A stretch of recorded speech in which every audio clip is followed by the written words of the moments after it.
Visite alchimique de la cathédrale de Chartres. Alors vous savez, Chartres, en fait c'est la forêt des Carnutes. Donc la forêt des Carnutes, c'est là où les druides se réunissaient. Et en fait la cathédrale a été construite ici spécifiquement parce qu'il y a le croisement entre une ligne argent et une ligne or. En fait c'est le seul endroit sur Terre, avec un autre endroit au Tibet, où ces deux lignes se croisent. Donc c'est un point énergétique extrêmement puissant. Donc évidemment, c'est un bâtiment, un livre de pierre qui a été codé par les bâtisseurs qui connaissaient les codes anciens. Donc pour être énergétique, pour être un endroit avec des codes énergétiques qui va permettre de te recharger, enfin d'abord de te vider et après de te recharger. Donc je vais vous montrer comment faire le circuit pour pouvoir bien utiliser la cathédrale. Donc déjà, quand on arrive devant, vous avez la tour de droite. La tour de droite, celle-ci. On la voit pas, mais il y a une lune tout en haut. En fait, vous voyez que cette tour-là est plutôt vers l'intérieur. Elle a 8 côtés, avec à chaque fois une ligne au milieu. Donc celle-là, c'est le côté plutôt féminin. Et à gauche, on a une tour gothique, vous voyez, qui va beaucoup vers l'extérieur, avec beaucoup de gargouilles extérieures. Là, vous voyez, c'est vraiment très épuré. Et là, c'est vraiment très flamboyant, très extérieur. Donc, énergie féminine de la lune et masculine du soleil. Et en fait, du coup, les deux s'harmonisent avec la rosace qui est juste là, et l'énergie vient descendre à l'intérieur de la cathédrale. Et donc, quand on arrive juste devant, alors celle-là, étonnamment, il n'y a pas beaucoup de statues sur la devanture. Par contre, juste ici, on voit que donc on a le Christ qui est dans une amande.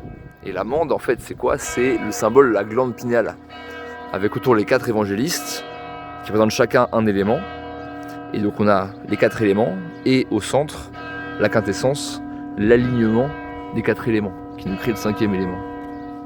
Ensuite, en passant sur la côté droite, on voit qu'il y a un ange qui tient un cadran solaire, donc qui représente le passage du temps normal humain au temps naturel, au temps divin, on va dire. Et alors, petit point intéressant, en fait, c'est l'horloge est alignée exactement sur le 21 juin, donc le solstice d'été. Ensuite, on continue et on va aller de l'autre côté vers la porte nord. Parce qu'en général, dans une cathédrale, on rentre toujours par la porte nord. D'ailleurs, point intéressant, la cathédrale suit les lignes telluriques qui passent en dessous, c'est pour ça qu'elle est inclinée au 47e degré par rapport à l'axe est-ouest. Donc elle est décalée par rapport aux tracés normaux des églises qui sont orientées est-ouest. Là, en fait, elle suit l'axe tellurique qui va de Bruxelles à Saint-Jacques-de-Compostelle. Parce qu'en fait, les Gaulois avaient un culte lunaire, ils comptaient le temps en lune, donc avec les 13 mois, etc. Alors que les chrétiens, eux, ils ont un culte plutôt solaire. Et donc du coup, eux, ils rentrent normalement sur la ligne est-ouest, en fait. Et donc là, elle est décalée parce qu'elle suit justement l'ancien tracé d'une église qui elle-même certainement suivait le tracé d'un ancien temple. Alors là, juste là, on a encore une fois l'horloge solaire avec en haut des pans et en bas des nymphes. Donc là, il a une lyre tout en haut. La lyre, c'est les 7 cordes. Les 7 cordes qui sont les 7 notes, les 7 chakras, les 7 jours de la semaine, etc., etc. Et en fait, chaque corde, chaque note correspond à un passage, à une étape à dépasser dans l'élévation spirituelle pour passer des chakras racines, à savoir des instincts primaires, à la conscience divine, on va dire. Donc là, la lyre, c'est le symbole de cette lumière, en fait, cette corde, mais qui passe du 7 au 1. Ah, juste là, petit point intéressant. Donc là, on arrive au portail nord. Vous allez voir qu'il y a le zodiaque. Vous voyez, juste là, on a tous les symboles du zodiaque sur la partie extérieure, là, ici. Donc avec un poisson. On a le poisson, le bœuf, le scorpion, le lion. Voilà, on a tous les signes du zodiaque. Et au milieu, qu'est-ce qu'on a? C'est un symbole classique, parce qu'à la base, apparemment, il y avait un 13e symbole, un 13e signe, qui a été, parce que en fait, comme encore une fois, les Gaulois s'appuyaient sur la lune, et bien du coup, forcément, il y avait 13 signes. Que moi, après, on est passé à 12, maintenant on utilise 12. Alors maintenant, on va rentrer à l'intérieur de la cathédrale, et on va passer par la porte de droite. Et encore en passant à droite ici, si vous sentez un peu l'énergie, vous allez arriver sur cette pierre juste là. Et là, en fait, on se sent comme happé vers le bas. En fait, c'est une pierre de décharge, c'est-à-dire qu'elle va attirer, elle va emporter les énergies dans le sol. Et donc c'est une pierre en fait qu'on peut utiliser, on peut poser ses mains dessus, hop, et se laisser nettoyer énergétiquement par la pierre. puisqu'en fait, les cathédrales ont été construites systématiquement sur les emplacements des anciens temples gaulois, qui eux-mêmes étaient placés sur des lignes telluriques. Donc en fait, les lignes telluriques, c'est quoi? C'est les lignes du sol, en fait, de l'énergie du sol qu'on peut utiliser pour monter en énergie, pour nettoyer un lieu, etc. Donc évidemment, les Gaulois, les druides avaient ces connaissances-là, et les bâtisseurs ont récupéré ces connaissances et les ont utilisées pour les cathédrales. C'est pour ça qu'elles sont autant énergétiques, parce qu'en fait, elles ont été construites avec des proportions bien précises, les proportions du nombre d'or, et elles ont été construites avec des lignes telluriques.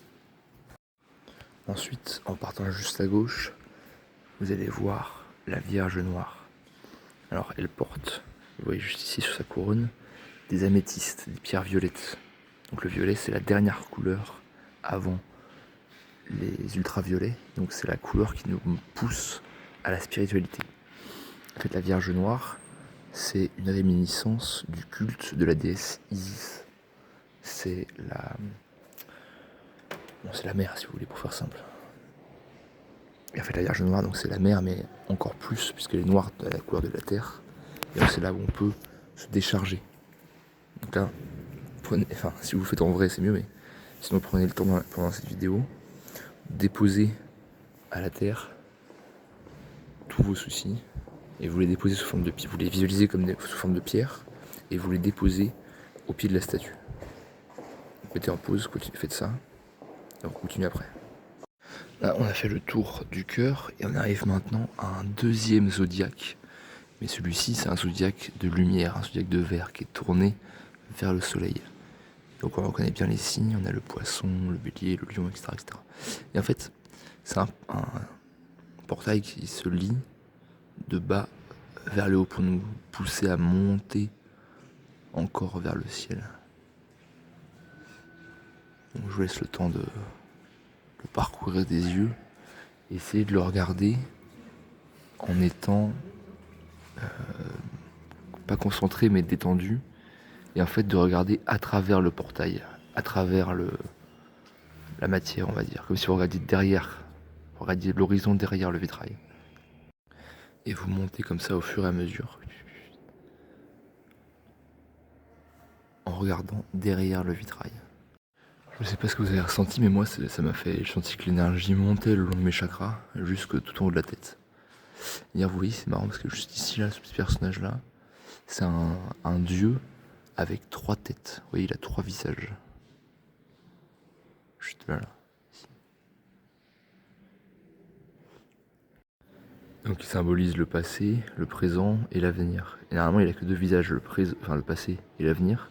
Et là, ici, on le montre avec les 3 visages. Donc ça veut dire que, en fait, là, le bonheur, vous voyez, pour monter, en fait, c'est une clé cachée. C'est-à-dire que pour monter le long de l'arbre, eh bien, il faut être dans l'instant présent. Il faut laisser couler quelque part. Vous voyez, il y a un servant qui verse de l'eau. Il faut laisser couler les problèmes qu'ont les gens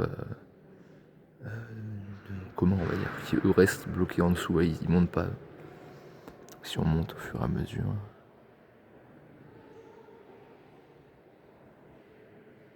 C'est marrant, ça m'a un peu pensé au tarot. Là, ça va être le Sagittaire avec la lance. Là, je sais pas quoi ça correspond. Là, qu'est-ce que ça pourrait être ça? Ouais, le poisson, c'est pareil. Ah, on voit, oui. Pas ici, c'est marqué à côté, c'est marqué là, ici. Et là, du coup, ce serait quoi ici? Et donc, ouais, on monte au fur et à mesure, comme ça. Un peu comme la cabale, finalement. Hop, on passe au milieu ici. Ah, qu'est-ce qu'on en a? Un chevalier. C'est bon, c'est à Saint-Martin, peut-être qu'il donne son manteau, je sais pas. Attends encore, c'est lion. Scorpion. Et là, on a on dirait presque je sais pas, un chercheur d'or. Ça m'a fait penser à ça, avec un lion. Donc le soleil.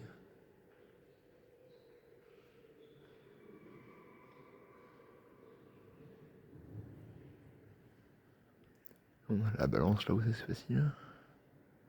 Ici là. On a un scorpion, une espèce d'animal bizarre. Ah, le vert, c'est le mercure, il me semble. En alchimie.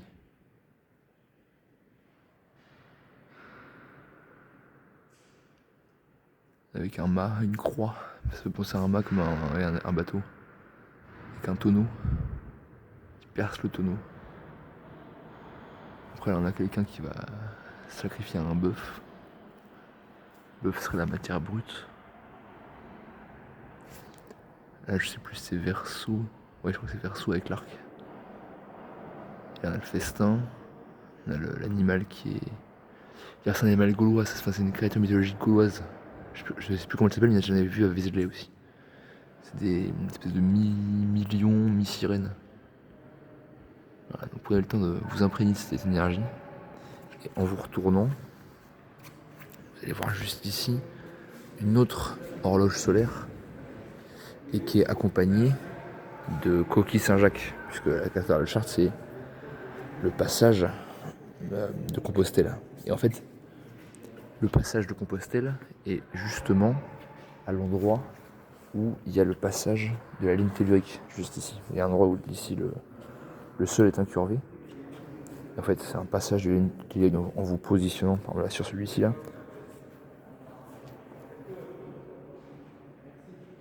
Vous pouvez sentir la ligne tellurique qui vous traverse.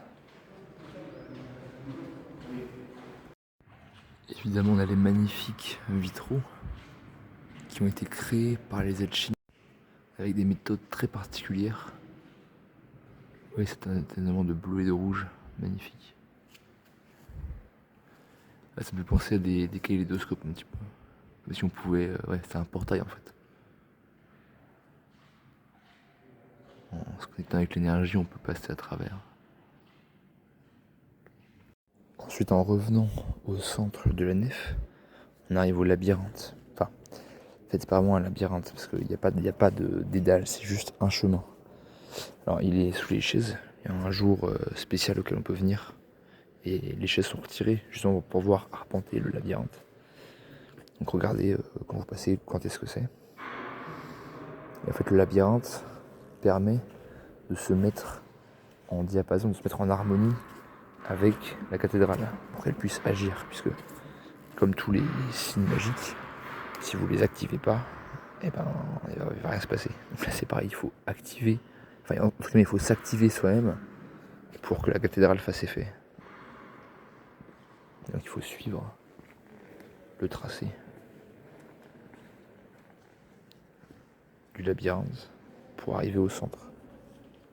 Alors c'est important quand vous le faites, une fois que vous l'avez commencé ici, vous voyez, on peut pas y passer. Il y en a de s'arrêter qu'au milieu, ça représente le chemin de la vie quelque part. Et moi je vais pas pouvoir le faire parce que les chaises partout. Mais regardez-vous de l'autre côté, elles sont au centre. On sent une énergie particulière. J'ai l'impression d'être au-dessus d'un puits en fait, comme s'il y avait du vide en dessous. Comme si j'étais aspiré en fait par la terre. Comme si je me dissolvais à l'intérieur de la terre. Et en fait à l'intérieur là ici vous voyez c'est une rose à 6 branches. En fait ça correspond à l'étoile à 6 branches. On fait comme ça, clac, clac, clac, clac. Clac, clac. En fait on a une étoile à 6 branches. Donc on a l'alignement parfait du féminin avec le triangle vers le bas et du masculin avec le triangle vers le haut. Une fois sorti du labyrinthe, vous continuez et vous allez jusqu'au croisement entre les deux tours et la sortie. Et vous allez arriver sur une pierre carrée, juste ici, juste devant la grande porte. Vous mettez-vous dessus et ressentiez les énergies qui vous traversent. Bon, j'espère que tu auras pu sentir un peu les énergies de la cathédrale. Je me suis inspiré du livre Chartres, cathédrale maçonnique et alchimique de Patrick Buensena si tu veux avoir plus d'informations.